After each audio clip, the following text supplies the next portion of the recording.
Le Grand Matin Sud Radio, 5h-10h, Cécile de Ménibus. 8h47, c'est le moment de notre moment santé, justement, avec Jean Sibilia, doyen de la faculté de médecine de Strasbourg. Bonjour Jean.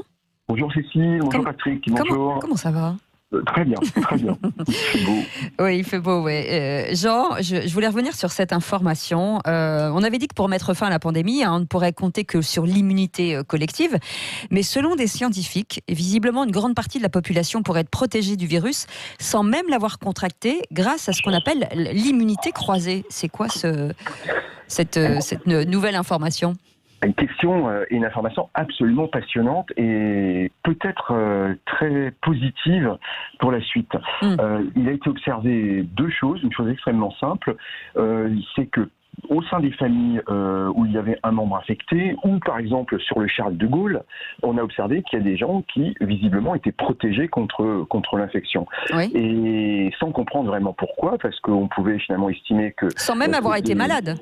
Non, sans avoir été malade, totalement protégé. Protégé, c'est-à-dire ne portant pas le virus, n'ayant pas fait de symptômes et n'ayant pas développé d'anticorps. Donc ça, c'est tout à fait passionnant.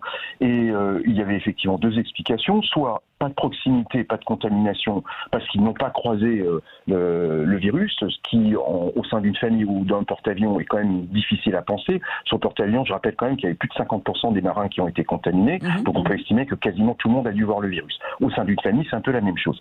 À partir de ces éléments-là, il y a deux études, on parle surtout de l'étude américaine, mais une étude allemande de la semaine dernière qui montre que l'immunité pourrait être là déjà avant l'arrivée du virus, tout simplement parce que notre système immunitaire a déjà croisé les fameux coronavirus saisonniers, ces 4 coronavirus qui sont responsables de rhume régulièrement depuis des années et des années, et qui pourraient non pas induire forcément l'apparition d'anticorps, mais produire des globules blancs mémoire qui resteraient dans notre corps, qu'on appelle des lymphocytes T. C'est incroyable, si c'est vrai, c'est génial. C'est clair que si c'est le cas, il semblerait que, mais il faut bien sûr creuser le sujet sur ces deux études qui donnent à peu près les mêmes résultats, qu'il y a à peu près 30 à 40% de sujets sains qui n'ont absolument fait aucun symptôme et qui auraient, avant l'infection à Covid-19, auraient déjà des lymphocytes T, des globules blancs protecteurs qui défendraient contre le virus et donc qui empêcheraient que le virus les infecte. Mais c'est-à-dire que si ces personnes faisaient un test sérologique, il serait négatif. Négatif. C'est-à-dire que le virus aurait été éliminé avant d'être capable d'induire l'apparition d'anticorps. Donc ça, c'est vraiment un mécanisme qui, je le répète, c'est des données très très très récentes. Il faut compléter et il faut creuser ce sujet-là. Ça rappelle quand même une chose qu'on avait déjà évoquée avec les auditeurs lors d'une émission précédente, que la défense contre le virus, c'est bien sûr les anticorps, mais c'est d'abord les globules blancs. On se défend d'abord avec nos fameux lymphocytes armés, là, nos lymphocytes.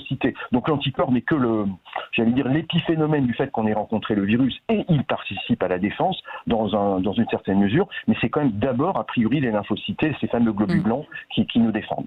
Donc vraiment intéressant. Ça pourrait éviter peut-être la deuxième vague, dans le sens où une partie de la population qui n'a pas fait l'infection ne l'aurait pas fait parce qu'elle est naturellement protégée. Ça c'est une bonne nouvelle. Et on passe au standard 0826 300 300. C'est Sandrine qui nous appelle des Landes. Bonjour Sandrine. Oui, bonjour à tous. Bienvenue. Merci. En fait, j'aurais une question parce que durant le confinement, j'ai été très malade. 6 jours au lit, grosse grippe. Seulement, le truc, c'est que je ne bougeais pas de chez moi, c'est mon homme qui faisait des courses, rien. Et j'étais la seule à être très malade. Donc, je voulais savoir comment je peux savoir si c'est vraiment ça ou pas. Voilà. Parce que voilà. Ouais. Très bonne question Sandrine, vraiment simple, je crois qu'on a la réponse maintenant très claire. Dans ces cas-là, vous n'êtes pas la seule, de très nombreuses personnes pendant cette période de fin d'hiver, parce que c'était quand même février, mars, avril, ont eu des symptômes qui ressemblent à une grippe ou qui ressemblent à une infection à Covid. Dans ces cas-là, vous avez maintenant à disposition de façon remboursée depuis quelques jours ces fameux tests sérologiques. Donc vous allez vous en parler à votre médecin vous fera un test, soit test sérologique classique, soit un test rapide, qui repose sur la même technique. Ce test est maintenant remboursé dans une démarche diagnostique qui pourra vous dire si vous avez des anticorps, si vous avez bien fait l'infection à Covid. Donc on peut répondre avec une très bonne précision. Ça n'est jamais 100% de précision parce que les tests ont 90% de précision, si on le traduit comme ça. On appelle ça sensibilité, spécificité, mais il y a 9 chances sur 10, si vous avez fait l'infection, de détecter les anticorps et donc de vous affirmer que vous avez fait l'infection à Covid. Mais attention, on est toujours très prudent. Cécile le souligne souvent. Attention, vous avez des anticorps. Ça ne dit pas que vous êtes protégé pour la vie. Ces anticorps pourront disparaître dans quelques mois ou quelques années. On estime que c'est probablement au moins 1 ou 2 ans, mais ils peuvent disparaître. Et surtout, et c'est le plus important, et ça je le répète sans cesse, attention, si vous avez des anticorps, vous allez être infecté, vous êtes vous-même protégé, mais vous pouvez toujours transporter le virus par vos mains et infecter vos proches. Jean, j'adore quand vous me citez. Merci beaucoup Sandrine de nous avoir appelés. Et Christine de Toulon est avec nous ce matin. Bonjour Christine. Oui, bonjour à tous. Bienvenue. Alors moi j'avais une question ça nous arrange particulièrement. Oui. Alors à savoir si il était vrai qu'avec donc les températures qui ont fortement augmenté ces derniers jours, est-il vrai que cela a vraiment une incidence sur le Covid-19 et est-ce que donc de ce fait, si on va revenir sur l'hiver, est-ce que de ce fait la pandémie va revenir En clair, donc, est-ce que c'est un virus saisonnier? C'est ça. Oui. Là aussi, très bonne question qui se pose parce que les températures montent. Très difficile d'y répondre encore parce que pour l'instant, on a l'impression qu'il se passe moins de choses dans les zones chaudes. Je pense à l'Afrique en particulier, mais il y a plein de contre-exemples. Je pense à Mayotte par exemple. Vous voyez, donc c'est assez compliqué de savoir si ce qu'on voit, l'hétérogénéité de ce qu'on voit avec des pays où il n'y a rien, des pays où il y a comme l'Afrique du Sud, comme Mayotte, où on a de vrais foyers épidémiques. On a du mal à savoir si c'est lié au fait que le virus est sensible à la chaleur. Il n'aime pas, ça c'est sûr, il n'aime pas le chaud et le sec. Mais il peut quand même se transmettre quand il fait chaud et il fait sec. Donc on ne sait pas si c'est ça. On ne sait pas si en Afrique c'est la résistance naturelle des populations. Pourquoi, Jean, c'est possible. Ça veut dire que quoi en cas d'humidité, c'est-à-dire qu'on propagerait moins le virus? Non, l'inverse. Oui, c'est ça. Il n'aime pas le chaud et le sec. Donc ça veut dire qu'il aime le froid et l'humide en fait. Non mais alors Jean, pardonnez-moi, mais c'est étonnant parce qu'on disait il y a quelques semaines un peu l'inverse en se focalisant sur quelques pays en zone un peu tropicale où il y avait justement du chaud et puis de l'humidité quoi.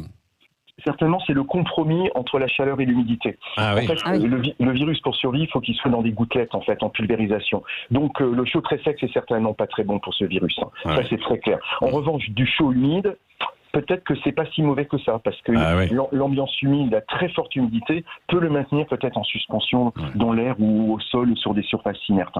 Donc c'est probablement le compromis chaleur-humidité qui fait qu'il peut être saisonnier. Mais ce qui est clair, il n'est pas aussi saisonnier, sur les données qu'on a, il n'est pas aussi saisonnier que la grippe habituelle. Ça c'est pratiquement sûr. Mais il faut qu'on ait l'expérience de la bascule hémisphère sud, hémisphère nord. Vous voyez qu'on ait en fait les deux phases, la phase froide, la phase chaude, et là on pourra juger. Mais pour l'instant, pour beaucoup d'épidémiologistes que je ne suis pas, mais je lis avec beaucoup d'attention ce que disent les épidémiologistes, je suis très étonné par l'hétérogénéité, même dans les pays très chauds. Je répète, je pense à Mayotte en particulier, ou à d'autres pays du Maghreb où il n'y a pas eu grand-chose. Quand on prend la Tunisie, le Maroc, ils sont peut-être mieux protégés que nous. Ils ont fait des masques, évidemment, ça peut être lié à ça, mais il y a certainement quelque chose de l'ordre de la saisonnalité et de l'impact du chaud et du sec. Ce qui est dingue, c'est qu'aujourd'hui, on continue de tâtonner, il n'y a aucune assurance de rien finalement. C'est la vie. La vie est incertaine et c'est la beauté de la vie. Je crois que si vous saviez tout ce qui va se passer, que ce soit de Sartre à de grands auteurs, beaucoup ont dit que la beauté de la vie est son incertitude. Moi, j'ai des certitudes. C'est-à-dire que là, je vais envoyer la pub et puis je vais aller boire un café. Ça, c'est une certitude. Parfait. Merci beaucoup, Jean Sibilia, d'avoir été avec nous, doyen de la faculté de médecine de Strasbourg. Et merci pour vos appels au 0826 300 300. On retrouvera Jean Sibilia demain matin, 8h56.